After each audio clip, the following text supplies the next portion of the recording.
almost Okay, ready. we're ready. All right, we're ready to share. The title of the Okay. sharing is What Would Love Do? There are only two motivators in life, fear or love. All decisions are made, all actions are taken from one of two drives, love or fear. As a young child, we are programmed to act out of either fear or love. If you don't do that, I'm going to pop your butt. I've said that before. But maybe I should have said, hey, if you don't do what I ask you to do, it wouldn't be the best for you. So I need you to do what I ask you to do. Sit in your car seat or you're going to run through the windshield. Sit in your car seat because it helps you stay safe. Do this or you're going to get grounded.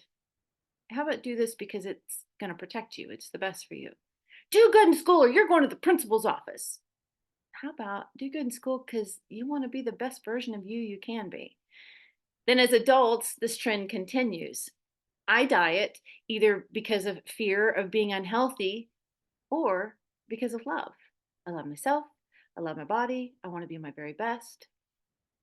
I set the alarm clock because I'm afraid that I won't wake up in time. Or I set the alarm clock because it'll help me to be where I said I want to be when I want to be there. Since most of us are programmed from childhood to act out of fear, it is up to us to reprogram ourselves. Only I can transform an old way of filtering my actions through fear into filtering them through love. I and only I can transform myself as I learn a new way of thinking. Some may call this way of thinking a renewed way of thinking. Albert Einstein once said, "You can't solve a problem with the same mind that created it." In Ephesians 3:17, it says that Christ may dwell in your hearts by faith, that you being rooted and grounded in love. Being rooted and grounded in love is to be our foundation, the base from which we make decisions, our drive, our motivator, the foundation of our heart. This truth is very contrary to the way of our society. The news is popular because of the drama and the fear that it spreads, not because of the love and the peace that emulates. What does it mean to be rooted and grounded in love? Well, rooted is the Greek word rhiza. It means that which comes from the root, deep. Have you ever studied a tree's root system? The roots are where the tree's life begins. As they grow deeper and deeper, they gain nourishment from the soil that they are rooted into. I have a quote from Tree Psychology Premier from portland.gov, and it says, trees, like all other living things, need food, water, and nutrients to survive. Trees make their own food through photosynthesis using energy from sunlight and water, which comes from the roots, and carbon dioxide, which comes from the air, to create sugar that is used to fuel the rest of the tree. Water is carried from the roots to the leaves. Sugar is transported back to the rest of the tree. Sugar is converted into starch and can be stored in the trunk or the roots or used for immediate growth. The amount of photosynthesis that can occur in the leaves is directly related to the amount of water that the roots can absorb. We are to be rooted in love. There is a beautiful song by Scott Stapp called What Would Love Do? You know, There are so many layers in that song. When I hear if what would love do if it were standing in this room, I get a visual of Jesus just standing there right in the middle of that situation. It's just one illustration of how relationships can be, but it's an illustration of how love changes everything. If I were in a heated situation and Jesus stood in the middle of the room, what would I do? And it brings me to tears because it softens my heart. What would love do? If he were standing right here in this situation, how would he respond? Because to me, the ultimate illustration of a human that is pure love was Jesus. He is the illustration in my mind. And what would love do? He was bleeding. He was in pain. He looked like a hamburger meat and he was hanging on a cross. And he said, forgive them, for they don't know what they do. Man, that's what love would do. That's what love would do. How do I live rooted and grounded in love? I stop, I breathe, and I ask myself, what would love do if it were standing right here? Because the simple answer is I was created out of, by way of, through, and from pure love. God is the source of all love, and He lives inside of me, and He created me. The very second I decide to filter my motivation from anything in life through that question, I instantly call unto myself the source of all love. Then I transform my life as I renew and I make a new great mindset. I'm going to quote a very handsome man that I chose to marry. He said this to me when we were having this conversation that brought me to this place. Come at everything with love. Come into everything with love. 1 John 4:17 and 18. I want to read it to you. And I don't read from the Message very often. It's just not one I read from, but I really like this. So I'm going to read 1 John 4:17 and 18 from the Message. It says, God is love. When we take up permanent residence in a life of love, we live in God and God lives in us. This way, love has the run of the house, becomes at home and mature in us, so that we're free of worry on Judgment Day. Our standing in the world is identical with Christ. There's no room for fear in love. Well-formed love banishes fear. Since fear is crippling, a fearful life, fear of death, fear of judgment, is one not yet fully formed in love. There's an old Cherokee saying, it's a story that was said by the grandfather to his grandson. And it said, inside every person, there are two wolves. One of the wolves is fear, anger, jealousy, control, guilt, resentment, shame. And one of the wolves is love, trust, hope, love, understanding, compassion.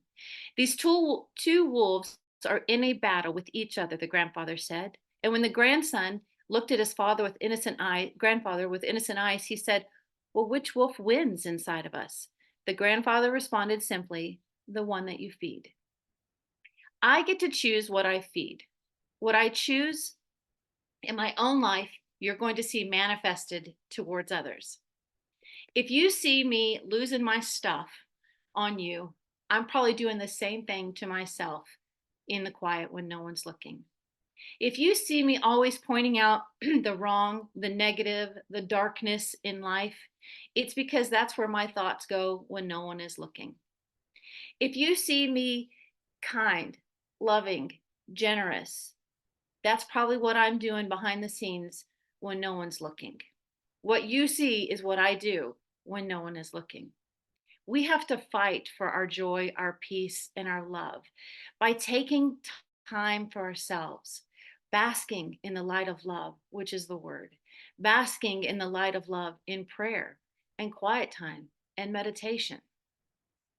Where there is separation, division, blame, doubt, a scapegoat, confusion, or acting out of obligation, there is an absence of love. I want to say that other one more time. Acting out of obligation is an absence of love. We are to do nothing out of obligation. I have to do the dishes, but I don't do them out of obligation because obligation is based on fear. I do them because I like a clean house and I like how it smells. I don't like doing the dishes, but I don't do them out of fear. I do them out of love. Anything that we do, we have to do out of love. And if I'm doing something because I feel obligated to do so, I need to check myself for a second and reset my motives and make sure they're filtered through love. Being offended, which by the way is also a choice, is also an absence of love. When the woman caught in adultery was placed at Jesus' feet, what did he do? Think about that moment for a second. They are so excited to catch her. They're so excited to trap him. There's all of this negative energy, like all of these paparazzis coming at him, throwing the problem down at his feet. Everyone's ready for, rah! So there's a lot of energy in that location. What did he do? Did he absorb the energy and start getting riled up too and getting all emotional as well? No, he bent down on the ground. He cleared the mechanism. He silenced the crowd. He bent down on the ground and he started drawing in the sand. He breathed. He took a minute because whatever action he was going to take, he was making sure it was going to be done out of love, and it was going to be done through light, and it was going to be done with the connection with his dad. He wasn't going to have any response that was fueled by their negative energy. He wasn't going to have any response that was fueled by his emotional state. He got himself together, and then when he rose, he answered in love. Whichever one of you is without fault, you get to throw the first stone. And love silenced it. Love silenced the roar. They walked away. They dropped their stones and walked away. Love silences the roar. You know, it says, greater is he that is in us than he that is in the world. He is love, and he is in me. Love is greater than fear, always. Fear just appears to be stronger. Fear appears to be greater, but it's not. Fear is never greater than love. A dark room is not stronger than the light that turns on. The biggest of rooms can be pitch black, and it can take a match to change it. Light is stronger than dark. Love is greater than fear. There's a quote from Joshua Metcalf. He has a book called Chop Wood, Carry Water. And it says, every day I'm learning how to fuel my heart and starve my fears. Love attracts energy. Fear consumes it. Ever been there? You're just exhausted. Go back and look at that day and see how much of that day was consumed by fear. How much of your energy was consumed by fear. Love attracts positive energy. Every day I'm learning to fuel my heart and starve my fears. Which wolf do I choose to feed? All of life is motivated by either love or fear. And I have the privilege and the joy of determining which one. And I can change at any second. At any moment, I can change from fear to love.